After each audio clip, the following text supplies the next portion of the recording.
দেশ জুড়ে আন্দোলনের ফলে ছাত্র এবং যুব শক্তির জয়। গতকালই জয় হয়েছে।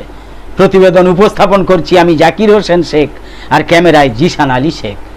দেশ জুড়ে প্রবল ছাত্র আন্দোলনের চাপে শেষ পর্যন্ত নতি স্বীকার করেছেন কেন্দ্রীয় শিক্ষামন্ত্রী ধর্মেন্দ্র প্রধান।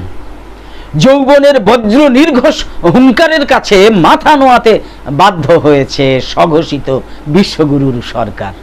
সত্যি কথা বলতে কি, স্বাধীনতার পর শিক্ষা সুরক্ষার দাবিতে এই রকম ছাত্র আন্দোলন দেখেনি কিন্তু আমাদের এই দেশ। এই আন্দোলন, যে আন্দোলন টলিয়ে দিয়েছে শিক্ষামন্ত্রীর আসন, পদত্যাগ করতে বাধ্য হয়েছেন ধর্মেন্দ্র প্রধান। শনিবার সরকারের সঙ্গে আন্দোলনকারীদের প্রস্তাবিত তৃতীয় বৈঠকের আগেই সমাজ মাধ্যমে নিজের পদত্যাগের কথা জানান ধর্মেন্দ্র প্রধান।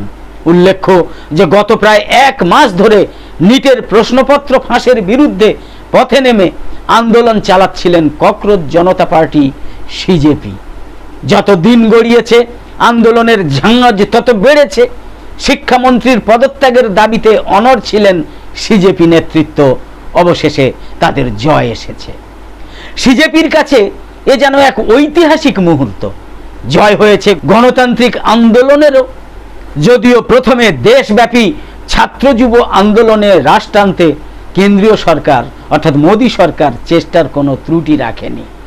দমন পীড়নের চেষ্টা চালিয়েও নাছোড় ছাত্রদের বশে আনা যায়নি। মৌনতা ভেঙে শেষ পর্যন্ত আসরে নামতে বাধ্য হয়েছিলেন প্রধানমন্ত্রী নরেন্দ্র মোদী। আপনারা দেখেছেন, প্রশ্নপত্র ফাঁসের ঘটনা রুখতে কড়া পদক্ষেপের নানা সিদ্ধান্তের কথাও তিনি ঘোষণা করেছেন। কিন্তু ককরোচ পার্টির অন্যতম প্রধান দাবিটাই তো ছিল শিক্ষামন্ত্রীর পদত্যাগ। সেটাই হয়েছে। ক্ষুব্ধ ছাত্র যুব শক্তি একজোট হলে কি করতে পারে সেটা তার মানে দেখলো দেশবাসী, সেটা আমাদের দেশ, গোটা দেশ দেখলো। রাজনৈতিক বাধ্যবাধকতায় যে কাজ রাজনৈতিক দলগুলো করতে পারে না, তাই করে দেখিয়েছে দেশের যুব শক্তি। যে আন্দোলনকে প্রথমে মোদী সরকার গুরুত্বই দেয়নি, 20 জুলাই থেকে দিল্লির যন্তর মন্তরে তা অন্য মাত্রা পেতেই কিন্তু নড়ে চড়ে বসেছিল প্রধানমন্ত্রী সহ শাসক গোষ্ঠী। কোণঠাসা নরেন্দ্র মোদী সরকার প্রথমে কেন্দ্রীয় শিক্ষামন্ত্রীর পরিবর্তে উচ্চ শিক্ষা সচিবকে সরিয়ে নিট পরীক্ষার দায়িত্বপ্রাপ্ত সংস্থা ন্যাশনাল টেস্টিং এজেন্সি এনটিএ থেকে এক ধাক্কায় 47 জন আধিকারিককে বরখাস্ত করে।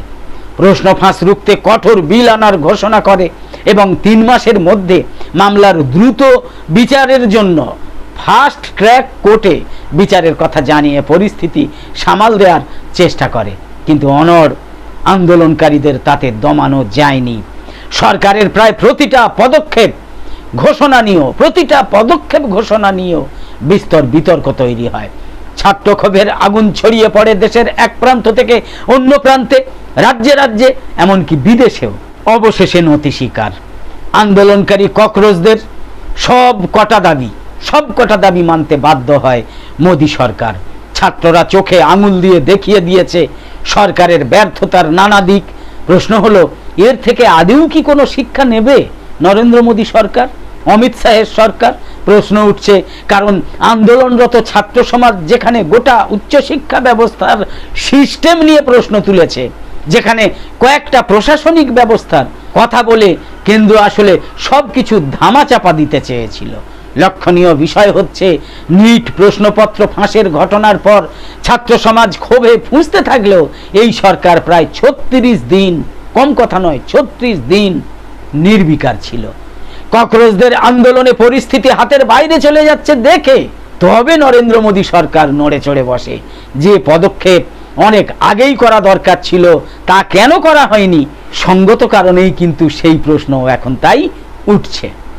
তো একদম শেষে বলি, নিউজ নির্ভীকে আমাদের নিয়মিত উপস্থাপন করা বিশেষ প্রতিবেদন ভালো লেগে থাকলে ইউটিউবে নোটিফিকেশন পেতে সাবস্ক্রাইব করে পাশের বেল আইকন অন করে অল সিলেক্ট করে রাখুন।